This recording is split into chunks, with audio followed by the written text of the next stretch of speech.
রাজশাহী বিশ্ববিদ্যালয়ের একটি হলের গেস্ট রুমে বসাকে কেন্দ্র করে মধ্যরাতে ছাত্রলীগের দুই গ্রুপের মধ্যে দফায় দফায় সংঘর্ষ হয়েছে।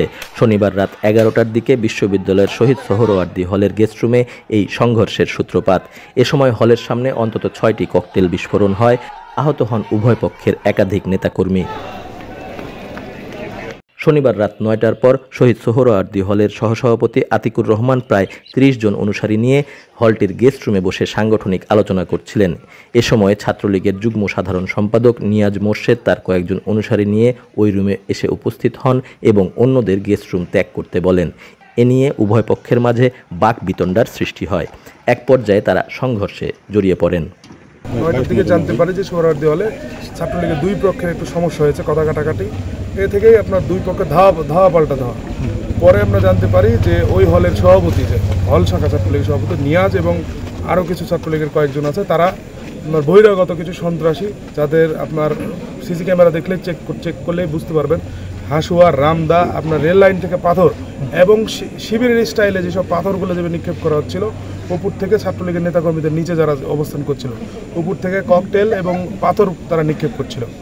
এখন আমরা বিশ্ববিদ্যালয়ের প্রশাসন এবং আইন শৃঙ্খলা বাহিনীর কাছে জানিয়েছি তারা যেন দ্রুত এই হল রেড দিয়ে এবং বহিরাগত যারা আছে তাদের দ্রুত যেন গ্রেপ্তার করে, এবং ছাত্রলীগের যে অভ্যন্তরীণ যে বিষয়টা আমি আমার সভাপতির সাথে কথা বলে আমরা তাদের বিরুদ্ধে সিদ্ধান্ত নিব যে আসলে ঘটনার উৎপাত কোথায় এবং কী ঘটনা ঘটেছে, এবং আমরা কেন্দ্রীয় ছাত্রলীগকে জানাবো যে ছাত্রলীগের সন্ত্রাসী যেন থাকতে পারে না। আমরা কেন্দ্রীয় ছাত্রলীগকে অবগত করেছি এবং অবগত করব যাতে এই রাজশাহী বিশ্ববিদ্যালয়ের ছাত্রলীগের কোনো সন্ত্রাসী স্থান না হয়। আমার এবং আমার সেক্রেটারি ছেলেমেয়েরা সাংগঠনিক কাজ করছিল, সেই সময় ওই গিয়ে বাধাগ্রস্ত করছে এবং বলেছে যে আমি হলের সভাপতি, আমি এখন একটু বসবো।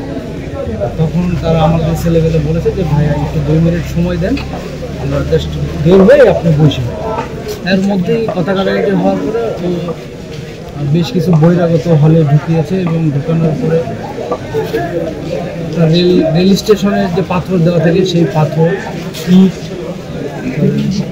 ককটেল বিস্ফোরণ করছে আমাদের ছাত্রলীগের ছেলেমেয়েদের উপরে। আমাদের 5-6 জন ছাত্রলীগের কর্মী আহত হয়েছে।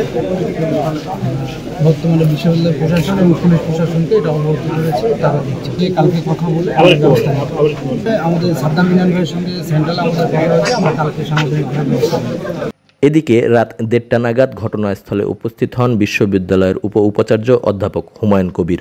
পরে মতিহার থানা পুলিশ গিয়ে উপস্থিত হন। তাদের উপস্থিতিতে পরিস্থিতি নিয়ন্ত্রণে আসে। তারা তাদের মতো করে চেষ্টা করেছে, কিন্তু আমাদেরকে জানিয়েছে কিছুক্ষণ আগে। আমরা আপনাদেরকে সব কিছুই বলবো, জানাবো। আমরা একটু পরিস্থিতি অবজার্ভ করছি যে কিভাবে এটা মিনিমাইজ করা যায়। আমাদের পুলিশ প্রশাসনের সাথে যোগাযোগ রয়েছে, আমরা একটু পরে আপনাদের সবই বলবো। আমরা এই যে বললাম যে আমাদের কাছে এখনও সেইভাবে কংক্রিট ডকুমেন্টারি কোনো তথ্য আসে না। আমরা বিভিন্ন সময় বিভিন্ন রকম তথ্য পাচ্ছি। আপনারা একটু ধৈর্য ধরেন, আমরাই বলবো, আপনাদেরকে ডেকে সব কিছু বলবো। যখন বলার মতো পরিস্থিতি হবে আমরা।